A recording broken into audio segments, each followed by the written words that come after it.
Good morning here in Tampa, Florida. 66 degrees.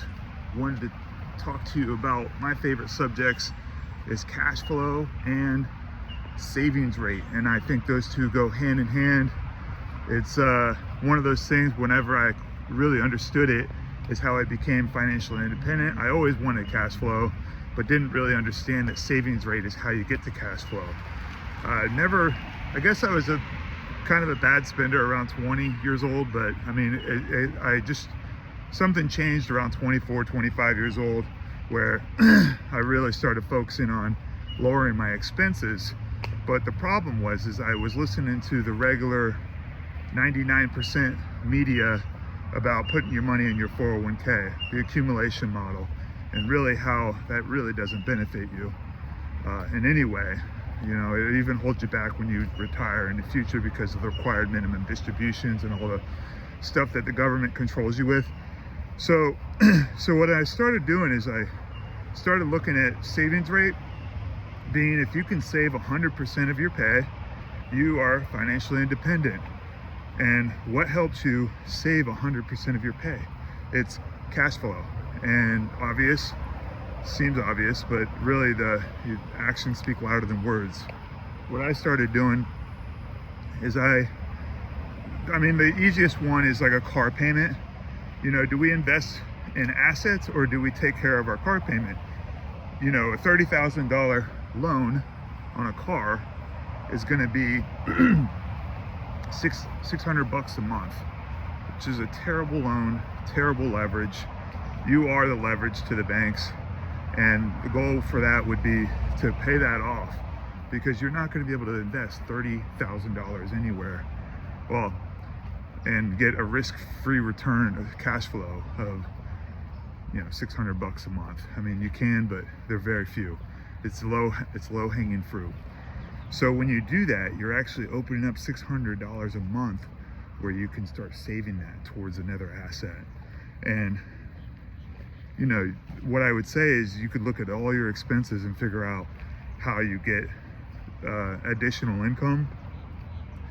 I really focused on that at first, and then I found myself where I had $2,000 extra a month of extra money every month, started putting that away, and then before you knew it, I was buying small real estate deals, and I bought a condo, then I bought a little townhome, then I bought a house and another house, and then started buying mobile home parks. So it all started with savings rate. And the thing about buying cash flowing assets is that it makes it easier to save money. If you buy an asset that's paying you $1,000 a month, you don't have to save that $1,000 a month anymore. Although you will, because what's going to happen is you save that $1,000 and you get an extra $1,000 every month. And now you've just doubled your savings rate. So that's how it worked for me. I was putting all my money in my 401k and realized this.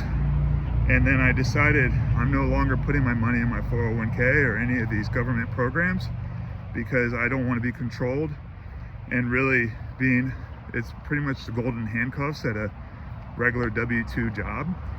And once I realized that, I became financially free within 1 year. I really just started plowing all of my income into cash flowing assets and grew it to about $5,000 a month. And then I had a little bit of a windfall of selling a property and had $100,000 in my bank account, and my whole mind shift happened, and it made it a lot easier to walk away from a very high-paying job. I consider it high-paying, $150,000 a year, and made it easy to step away to make like $20,000 a year. That's $20,000 a year. So it really changed my mind shift once I had cash flow, and my risk tolerance changed. It started becoming wealth building compared to just really specifically on cash flow. So something to think about this morning. I believe it would help everyone to really analyze their expenses, see the low-hanging fruit, and then really start diverting their money to cash flow and income. Not financial advice, just my experience. Thanks. Have a great day.